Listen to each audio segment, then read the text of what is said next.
ഇത് മാസ് മോട്ടോഴ്സിൽ നിന്നാണ് ഹീറോൻ്റെ ഗ്ലാമർ വണ്ടി ജനറൽ സർവീസായിട്ട് നമ്മൾ കയറ്റിയിട്ടുണ്ട്. സർവീസിൻ്റെ ഭാഗമായിട്ട് നമ്മൾ അതിൻ്റെ ബാക്ക് ബ്രേക്ക് ലൈനറൊക്കെ ചെക്ക് ചെയ്യാൻ വേണ്ടി അയച്ചിരുന്നതാണ്. ലൈനറൊക്കെ പുതിയ ലൈനറാണ്, കമ്പനി ലൈനർ കിടക്കണം കേട്ടോ. അപ്പോൾ നമുക്കതൊന്ന് ക്ലീൻ ചെയ്ത് എടുക്കാനുള്ളൂ. പിന്നെ അതേപോലെ തന്നെ ബാക്കിലത്തെ ടയറൊക്കെ ആയാലും അത്യാവശ്യം കട്ടയുണ്ട്, കുഴപ്പമൊന്നുമില്ല. ഹബ്ബൊക്കെ ആയാലും ചെറിയൊരു സ്ക്രാച്ചൊക്കെ ഉണ്ട്, നമ്മൾ ക്ലീൻ ചെയ്ത് റീസെറ്റ് ചെയ്തിട്ടുണ്ട്. പിന്നെ അതേപോലെ തന്നെ നമുക്ക് അതിൻ്റെ ചെയിൻ സ്പോക്കറ്റൊക്കെ ചെറിയ ലൂസുണ്ട്, അതൊക്കെ ഒന്ന് ടൈറ്റ് ചെയ്ത് തരുന്നുണ്ട്. എയർ ഫിൽറ്റർ ഈ പറഞ്ഞ രീതിയിലുള്ള പുതിയ ഫിൽറ്റർ കിടക്കണം, കമ്പനി ഫിൽറ്റർ തന്നെയാണ്, നമുക്കൊന്ന് ക്ലീൻ ചെയ്തിട്ടാൽ മതി. അതേപോലെ എഞ്ചിൻ ഓയിൽ നമ്മൾ മാറ്റുന്നുണ്ട് കേട്ടോ. ഓയിൽ പൊടിക്ക് ചെറിയൊരു ലെവൽ കുറവാണുണ്ട്, പക്ഷേ കാര്യമായിട്ടുള്ള പ്രശ്നമില്ല. സാധാരണ വരുമ്പോൾ ഒരുപാട് കുറവാണ് വരാറ് വണ്ടിക്ക്, പക്ഷെ ഇപ്പോൾ കാര്യമായിട്ടുള്ള കുറവ് കാണുന്നില്ല അതിനത്.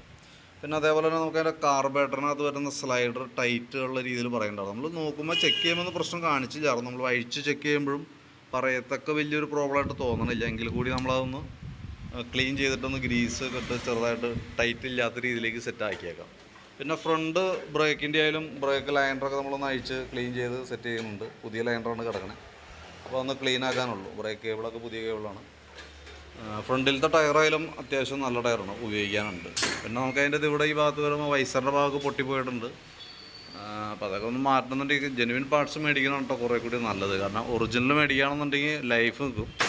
ഇതെനിക്ക് തോന്നുന്നു ഡ്യൂപ്ലിക്കേറ്റ് ആയിട്ട് ഇരിക്കണേ. അതിൻ്റെ പ്രോബ്ലം എന്ന് വെച്ചാൽ ഈ ഫൈബറിന് കട്ടി കൂടുതലായിരിക്കും. തന്നെയല്ല വെയിലത്തൊക്കെ ഇരിക്കുമ്പോൾ പെട്ടെന്ന് ഹാർഡാവുകയും ചെറിയൊരു തട്ടമുട്ടോ കിട്ടിയാലോ അല്ലെങ്കിൽ നല്ലൊരു കെട്ടറിൽ പോയി ചാടിയാൽ പോലും പൊട്ടിപ്പോകുന്നതായിട്ടാണ് സാധാരണ രീതിയിൽ കാണാറ്. അപ്പോൾ ജെനുവിൻ പാർട്സ് മേടിക്കുക, 10-200 വ്യത്യാസമൊക്കെ ഉണ്ടാവുള്ളൂ. അപ്പോൾ അത് വെക്കണമായിരിക്കും കുറേ കൂടി ബെറ്റർ നമുക്ക് കേട്ടോ. പിന്നെ സ്പാർക്ക് പ്ലഗ് നമ്മളൊന്ന് അഴിച്ച് ക്ലീൻ ചെയ്യാനുണ്ട്, നല്ല പ്ലഗ്ഗാണ്, ഒന്ന് ക്ലീൻ ചെയ്ത് റീസെറ്റ് ചെയ്യാനുള്ളൂ. ബാറ്ററി നമുക്കിത് ഇരിക്കുന്ന ബാറ്ററി 2021 മോഡൽ ബാറ്ററിയാണ്. നമുക്കതിൻ്റെ ബാറ്ററി വോൾട്ടൊക്കെ നമ്മൾ ചെക്ക് ചെയ്ത് നോക്കുമ്പോൾ 12.5 വോൾട്ട് മോഡുണ്ട്, 12.80 ആ റേഞ്ചിലൊക്കെ, 12.80 വരുന്നുണ്ട്. ഞാൻ ബാറ്ററി ടെസ്റ്റ് മോഡിലേക്ക് കൊടുത്തിട്ടുണ്ട്. ടെസ്റ്റ് മോഡിലേക്ക് കൊടുക്കുമ്പോൾ നമുക്കിവിടെ കംപ്ലൈൻ്റ് ആയിട്ടാണ് കാണിക്കണേ. 2021 ബാറ്ററിയാണ്, 4 വർഷം പഴക്കമുണ്ട്, ടെസ്റ്റിൽ കംപ്ലൈൻ്റ് ആണ്. ഇപ്പം നിലവിൽ സെൽഫൊക്കെ വർക്ക് ചെയ്യുന്നുണ്ട്, പക്ഷേ എപ്പോൾ വേണമെങ്കിലും സെൽഫിൻ്റെ ഒരു കംപ്ലൈൻറ്റ് കാണിച്ചേക്കാം കേട്ടോ. പിന്നെ അതേപോലെ തന്നെ ബാക്കിലത്തെ ടൈലൈറ്റ് ബൾബ് തെളിയുന്നില്ല എന്നുള്ളത് പറഞ്ഞിട്ടുണ്ടാവും. നമ്മൾ ചെക്ക് ചെയ്യുമ്പോൾ ഓൾറെഡി വർക്കിംഗ് ഒക്കെയാണ്.